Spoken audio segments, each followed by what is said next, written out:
మా new life associates పరిచర్యలో స్థాపింపబడిన Emory machine హాస్పిటల్కు అరుదైన ఆర్థోపెడిక్ రోబోట్ను యేసు ప్రభు అనుగ్రహించారు. Robotic total knee replacement surgeries మరియు hip replacement surgeries doctor Suhas Maslamani garu ద్వారా మన ఎమరీ మిషన్ హాస్పిటల్లోనే చేయడం ప్రారంభించాము. Robotic total knee replacement surgery మరియు ఇతర ఆర్థో సేవలకు ఈ నంబర్లు వెంటనే సంప్రదించండి. 9100760257, 9848018941. సమృద్ధి వాక్యం పరిశుద్ధ బైబిలు పఠనకు మీ అందరినీ ప్రేమతో ఆహ్వానిస్తున్నాను. ప్రియులరా, ప్రతి శనివారం రాత్రి 10 గంటలకు ఇదే శుభవార్త టీవీ ఛానల్లో తప్పకుండా సమృద్ధి వాక్యం ఈ బైబిల్ పఠన మీరు వినండి. చాలా లోతైన విషయాలు, ప్రతి వచనములో ఉన్న లోతైన అర్థాలు, అంతరార్థాలు రక్షణ జీవితానికి అన్వయించి బోధిస్తూ ఉన్నాను. చాలా ప్రాముఖ్యమైన కార్యక్రమం. తప్పకుండా మీరు వినండి. మీకు తెలిసిన వారందరికీ ఈ కార్యక్రమాలు పరిచయం చేయండి.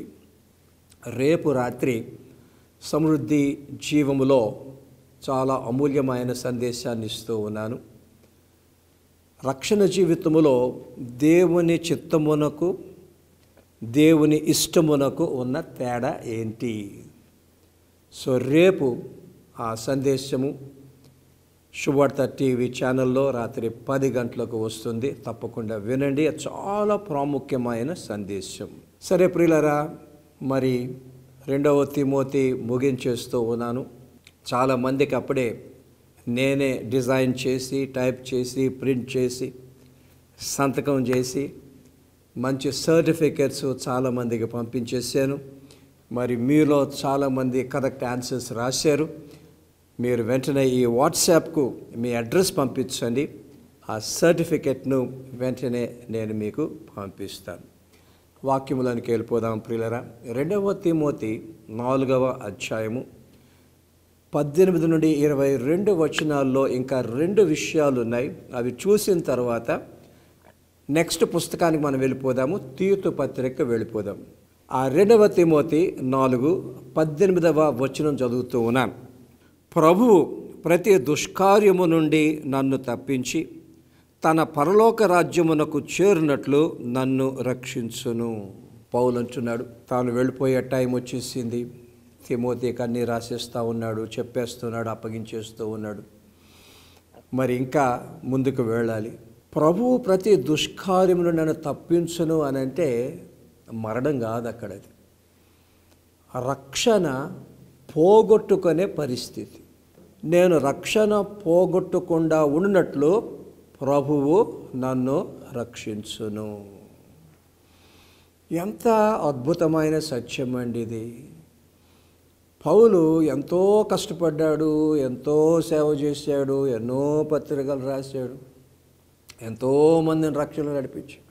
ఇంకా తన ప్రాణం పానార్పణముగా, సజీవ యాగముగా, హతసాక్షిగా మరణించే టైం వచ్చేసింది. కానీ ఇక్కడ అంటున్నాడు, ప్రతి దుష్కార్యము నుండి ప్రభువు నన్ను రక్షించును. ఏంటి ఆ దుష్కార్యము? నేను రక్షణ పోగొట్టుకోకుండా ఉండునట్లు. ప్రియులారా, రక్షణ జీవితంలో ఇది చాలా ప్రాముఖ్యమైన విషయం. యేసు ప్రభు సైతాన్ నుండి వచ్చే ప్రతి దుష్కార్యము నుండి మనల్ని కాపాడుతాడు. కానీ అన్నిటికన్నా ఎక్కువగా మీరు నేను కాపాడుకోవలసింది యేసు ప్రభు తన కృపను బట్టి, ఆయన యందు మనకున్న విశ్వాసాన్ని బట్టి మనకిచ్చిన రక్షణ మనం కాపాడుకోవాలి. ఒక్కసారి రక్షణ పొందితే ప్రియులరా, అది ఎక్కడికి పోదు. అది ఒక వరం, అదొక గిఫ్ట్ దేవుని కృపను బట్టి. యేసు ప్రభువును మరి మారు మనసుతో, పశ్చాత్తాపముతో, పాప క్షమాపణ కోరుకుంటూ శిలువ రక్తములో కడగబడి యేసు క్రీస్తును రక్షకునిగా ప్రభువుగా అంగీకరించి బాప్తిసము తీసుకొని యేసు క్రీస్తును వారి హృదయములోనికి రక్షకునిగా ప్రభువుగా స్వీకరించిన వారందరికీ రక్షణ ఉంటుంది. వారందరికీ ఒకనాడు పరలోకములో నిత్య జీవం ఉంటుంది. అయితే ఆ నిత్య జీవాన్ని పొందాలి అని అంటే ప్రియులారా, రక్షణ పొందిన మనం ఈ భూలోకములో జీవించినంత కాలము ఈ రక్షణ మనం పోగొట్టుకోకుండా జాగ్రత్త పడాలి. ప్రభువు తీసుకోరు, మనంతట మనమే పోగొట్టుకునే పరిస్థితి రావచ్చు. నేను 2 విషయాలు చెప్తాను. పోగొట్టుకునే పరిస్థితి ఎలాగొస్తుందో. నంబర్ 1, దీని ఏమంటుందంటే బైబిలు, విశ్వాస భ్రష్టత్వం. ఏంటది? యేసు ప్రభువు మీద ఉన్న ఆ విశ్వాసము, ఆయన రక్షకుడు అన్న విశ్వాసం, ఆయన మెస్సయా అన్న విశ్వాసం, సిలువలో పాపప్రాయశ్చిత్తము చేశాడన్న విశ్వాసం, పునరుద్ధానంలో తిరిగి లేచాడు అన్న విశ్వాసం.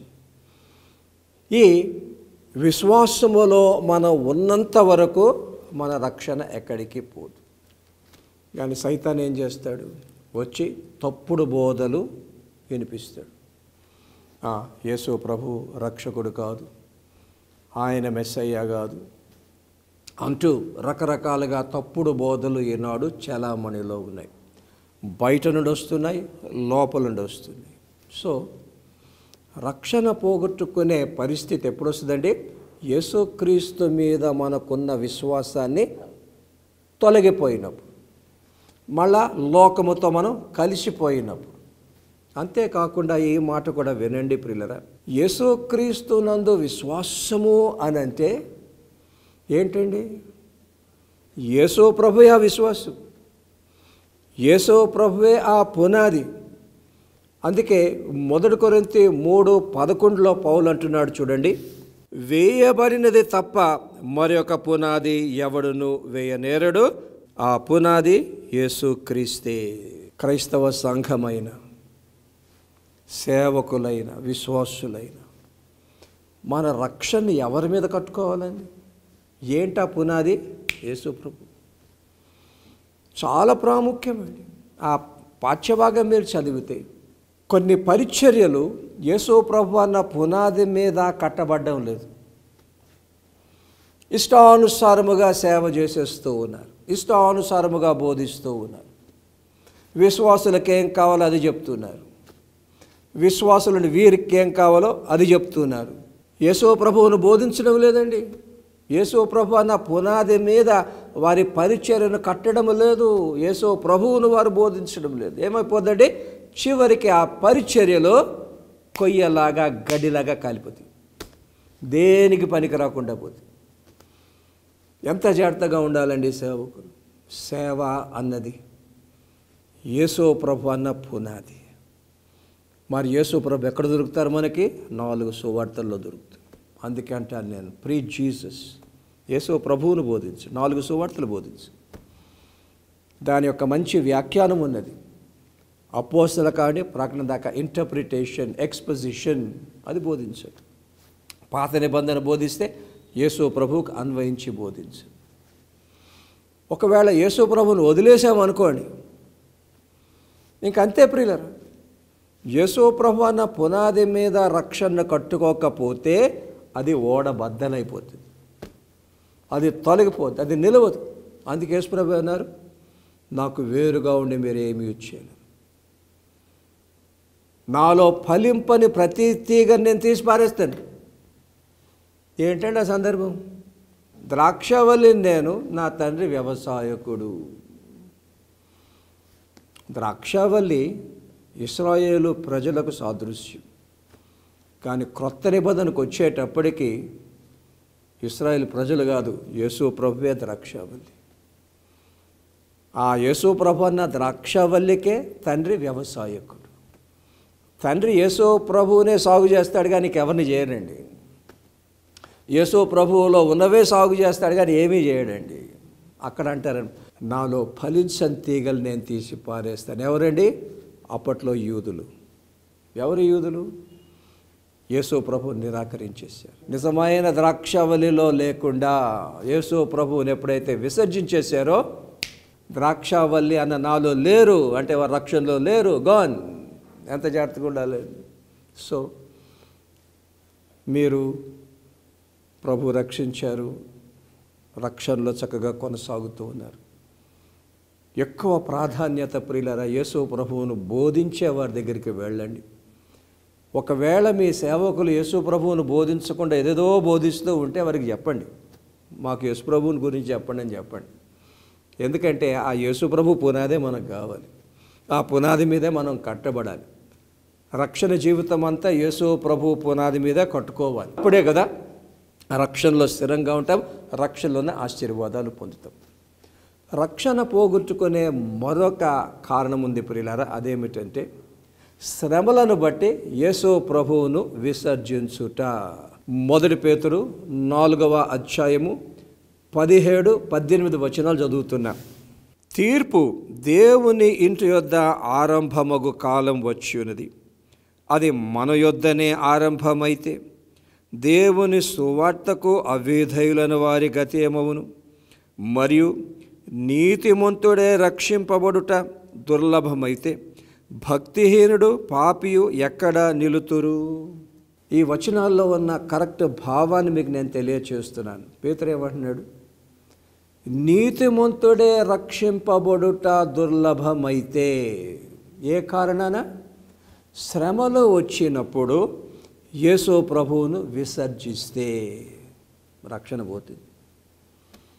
ఇంకా రక్షణ లేని వారి సంగతి ఏంటండి? Gone case. ఏం చెప్తున్నాడు ఇక్కడ పేతురు? ఎవడైనను క్రైస్తవుడై ఉండి శ్రమ అనుభవించిన ఎడల,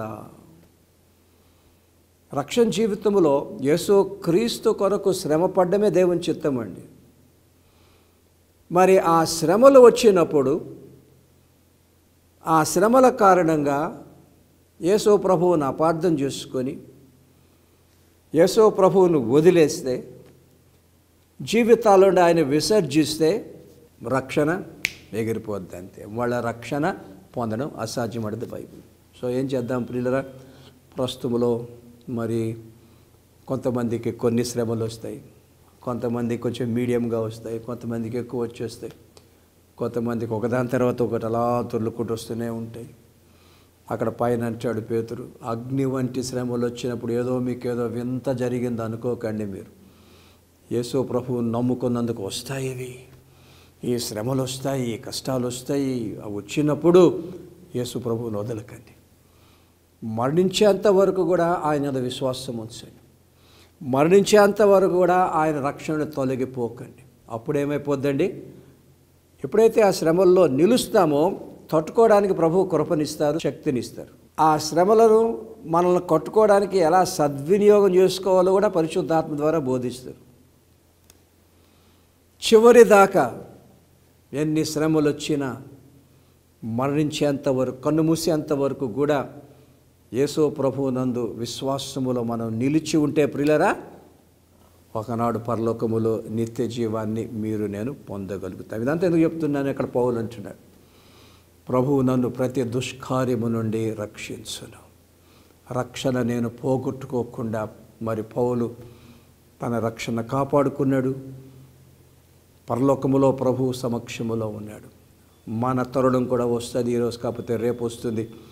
అందరము కూడా ప్రభు దగ్గరికి వెళ్ళాలి, మన ప్రియులతో సదాకాలము జీవించాలి. అంటే వినండి, యేసుక్రీస్తు అన్న పునాది మీద మన క్రైస్తవ జీవితాలు, సంఘాలు కట్టుకోవాలి. నంబర్ 2, శ్రమల కారణంగా యేసు ప్రభువు నేనుడు కూడా మన జీవితాల నుండి బహిష్కరించరాదు. శ్రమల్లో సహితము చివరి వరకు నమ్మకంగా ఉంటే పరలోకములో నిత్య జీవాన్ని మీరు నేను పొందగలుగుతాం. ప్రియులరా, 2వ తిమోతి 4వ అధ్యాయము 22వ వచనములో కూడా ఒక సత్యాన్ని మనం చూసి తీతు పత్రికను వెళ్ళిపోదాం. ప్రియులరా, ఆ వచనాన్ని చదువుతున్నాను, దయచేసి వినండి. ప్రభువుని ఆత్మకు తోడయుండును గాక, కృప మీకు తోడయుండును గాక. పౌలు ఒక ప్రార్థన చేస్తున్నాడు తిమోతి కొరకు. ప్రభువు నీ ఆత్మకు తోడై ఉండును గాక. రక్షణ జీవితములో ప్రియులరా, యేసు ప్రభు మన ఆత్మకు తోడై ఉండడం చాలా ప్రాముఖ్యం. ఆత్మకు తోడై ఉంటేనే ఆధ్యాత్మికంగా ఎదగలుగుతాం. ప్రభు ఆత్మకు తోడై ఉంటేనే ఒకనాడు ఎత్తబడే సంఘములో ఉండి పరలోకములో నిత్య జీవాన్ని స్వతంత్రించుకోగలుగుతాం. అందుకే సిలువలో యేసు ప్రభువు మరణించకముందు 7వ మాట, తండ్రి నా ఆత్మను నీ చేతికి అప్పగించుకొనుచున్నాను. చాలా ఇంపార్టెంట్. ఏం చేస్తాడండి? సైతాన్ వచ్చి ఆత్మను దొంగలిస్తాడు, ఆత్మను ప్రభువుకు వేరు చేసేస్తాడు, ఆత్మను కాలుష్యం చేసి పడేస్తాడు, ఆత్మను నిర్లక్ష్యం చేసే పరిస్థితి తీసుకొస్తాడు. మరి రక్షణ జీవితంలో చాలామంది మనసు దేని మీద ఉంటుందండి? శరీరం మీద ఉంటుంది. ఈ లోక సంబంధమైన అవసరాలు, ఆశీర్వాదాలు, కాదనము మనకు కావాలి. కొంతమంది మనసు మీదే మనసు పెడతారు. మనసు కూడా చాలా ఇంపార్టెంట్. కానీ శరీరం కన్నా మనసు కన్నా మీలోనూ నాలోనూ ఉన్న ఆత్మ మీద మనము మనసు పెట్టడం, ప్రాధాన్యత ఇవ్వడం చాలా ప్రాముఖ్యం. ప్రభువు మీ ఆత్మకు తోడై ఉండును గాక. మత్తయి 10లో యేసు ప్రభు అంటారు, శరీరమును చంపువాని విషయమై మీరు భయపడవద్దు, కానీ శరీరాన్ని ఆత్మను నరకములో చంపువాని విషయమై మీరు భయపడండి. రక్షణ అన్నది ప్రియులారా మన ఆత్మల రక్షణ. క్రొత్త జన్మ అన్నది మీలో నాలో ఉన్న ఆత్మ తిరిగి బ్రతకడం పరిశుద్ధాత్మ ద్వారా. క్రైస్తవ జీవితంలో అన్నిటికన్నా మీలోనూ నాలో ఉన్న ఆత్మను చాలా ప్రశస్తమైనదిగా భావించాలి, దాన్ని కాపాడుకోవాలి. ఎలాగండి? ఎప్పుడైతే ఆత్మ అంటున్నామో దానికి జోడించే మరొక మాట ఉంటుంది, ఆధ్యాత్మికం, spirituality. Spirituality has to do with the soul. Soul has to do with spirituality. ఆత్మ అనగానే ఆధ్యాత్మికం. ఆత్మను కాపాడుకోవాలని అంటే ప్రియులరా, ఆత్మ ఆధ్యాత్మికంలో ఎదగాలి. The soul must grow spiritually. ఎంత గొప్ప సత్యం అండి. మరి ఆధ్యాత్మికంగా ఎదగడం అంటే ఏంటండి?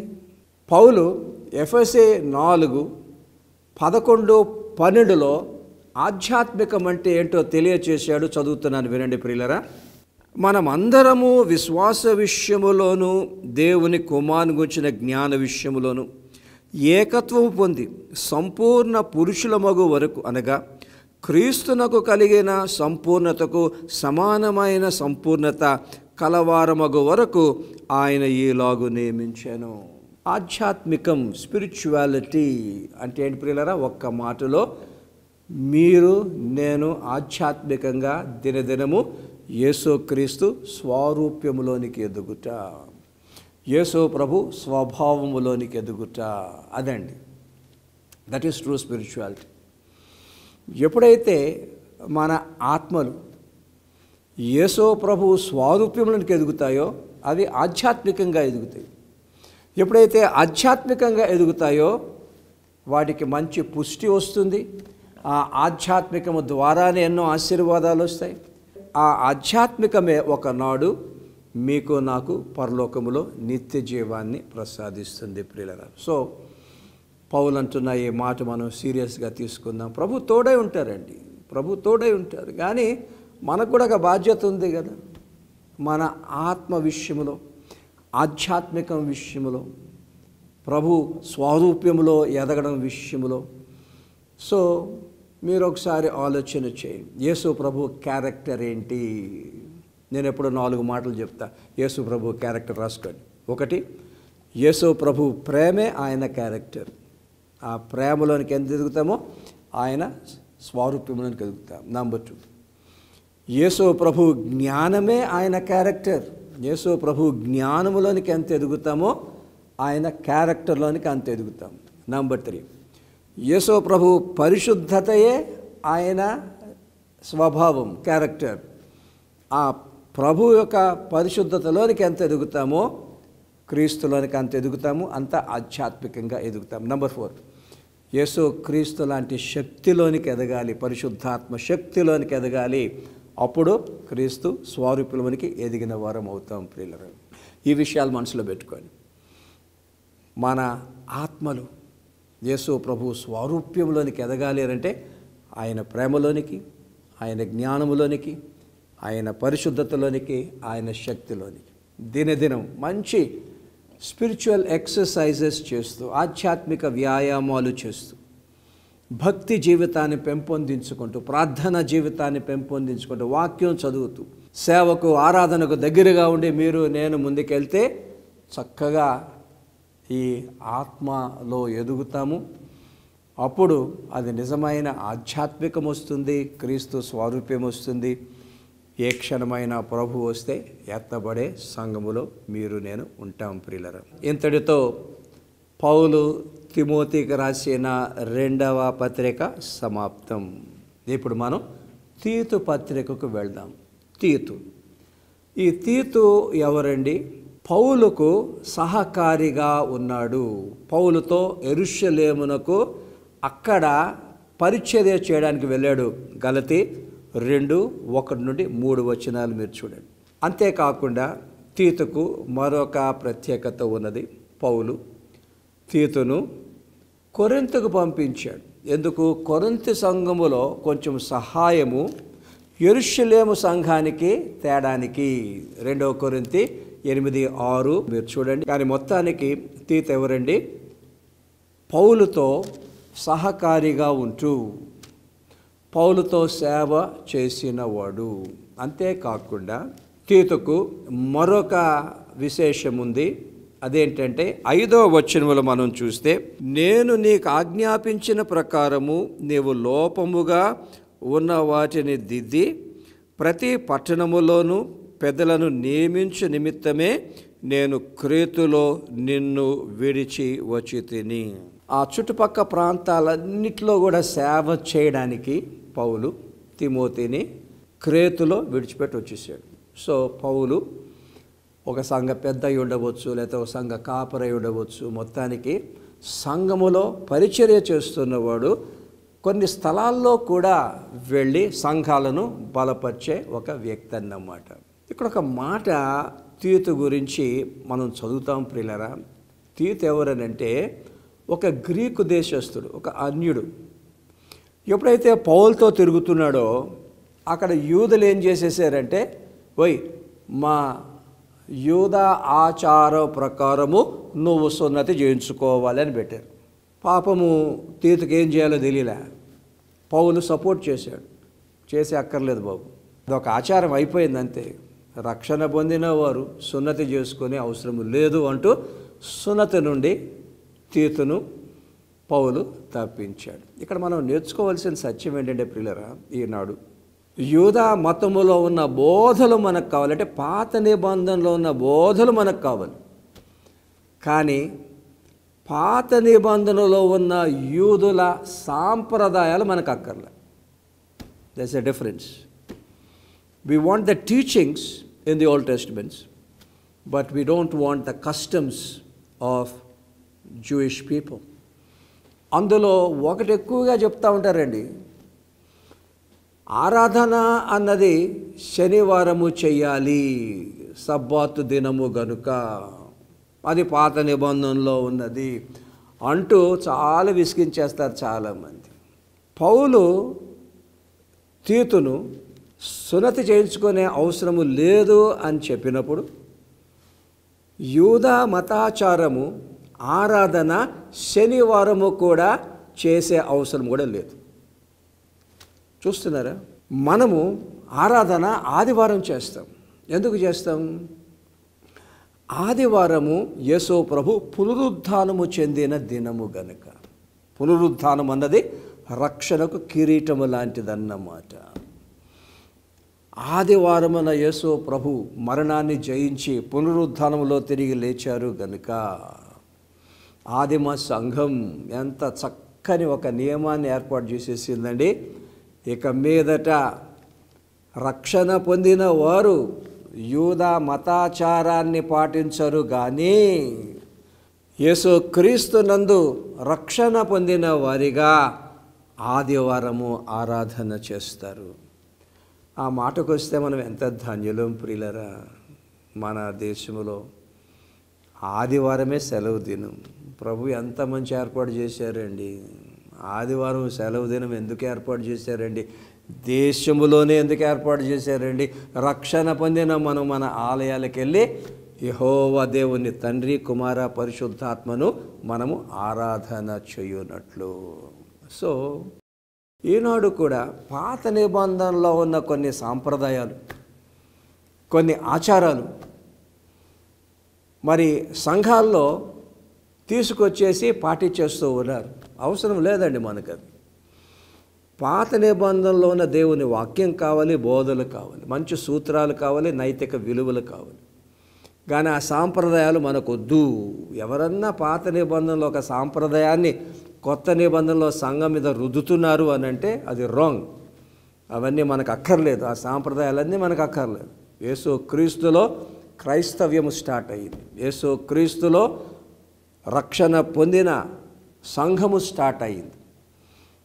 4 సువార్తల్లో యేసు ప్రభు ఏం చెప్పారో, కొత్త నిబంధనలో ఏం చెప్పారో వాటికే క్రీస్తు సంఘము ఆచారపరంగా కట్టుబడి ఉండాలి. కానీ పాత నిబంధన ఆచారాలకు కట్టుబడి ఉండే అవసరము లేదు. ఓకే ప్రియులారా, టైం అయిపోయింది. వచ్చే వారం మళ్ళా ఈ తీతు నేను కంటిన్యూ చేస్తాను. చాలా ప్రాక్టికల్ బుక్. సంఘం ఎలాగుండాలి, సంఘంలో ఉన్న వాళ్ళు ఎలాగుండాలి, రక్షణ పొందిన వాళ్ళు ఎలాగుండాలి, చాలా అద్భుతమైన సత్యాలు ఉన్నాయి.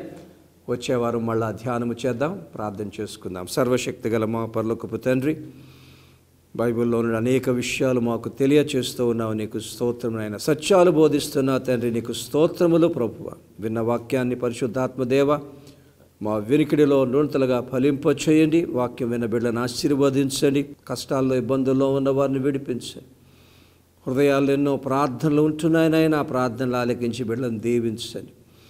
ఏదేదైనప్పటికీ మేము యేసు క్రీస్తు అన్న పునాది మీద మా జీవితాలు కట్టుకొని ఈ లోకములో కొనసాగి నీలో ఉన్న దేవుని ఈ లోకములో పొందుట మాత్రమే కాకుండా నీ యందు మాకున్న విశ్వాసాన్ని బట్టి ఒకనాడు నీతో సదాకాలం పరలోకములో ఉండే భాగ్యాన్ని కూడా రక్షణ పొందిన అందరికీ ఇవ్వండి. ఇంకా రక్షణ పొందనై ఉన్న వారందరికీ కూడా అనుగ్రహించమని మమ్ములన్నీ కృపగల చేతులకే సమర్పించుకుంటూ యేసు ప్రభు నామములో ప్రార్థన చేస్తున్నాము తండ్రి, ఆమెన్. ఒక భావగర్భితమైన పరిచర్యను నేను కొనసాగిస్తున్నాను ప్రియులరా.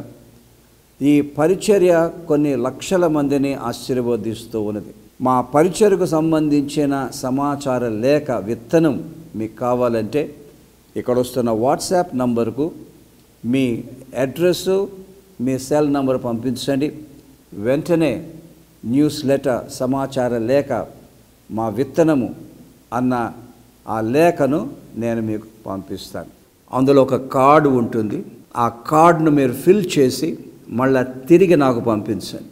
కార్డు వచ్చిన వెంటనే విజయాన్ని సాధించు శక్తివంతమైన ప్రార్థన అను ఈ పెద్ద పుస్తకాన్ని మీకు వెంటనే పంపిస్తాను. ఈ కార్యక్రమాల కొరకు ప్రార్థన చేయండి. తప్పకుండా ఈ చివరి దినాల్లో ఖచ్చితమైన సువార్త, నిర్దిష్టమైన దేవుని వాక్యం అందరూ వినుటకు మీ వంతు సహకారాన్ని, సహాయాన్ని అందించండి.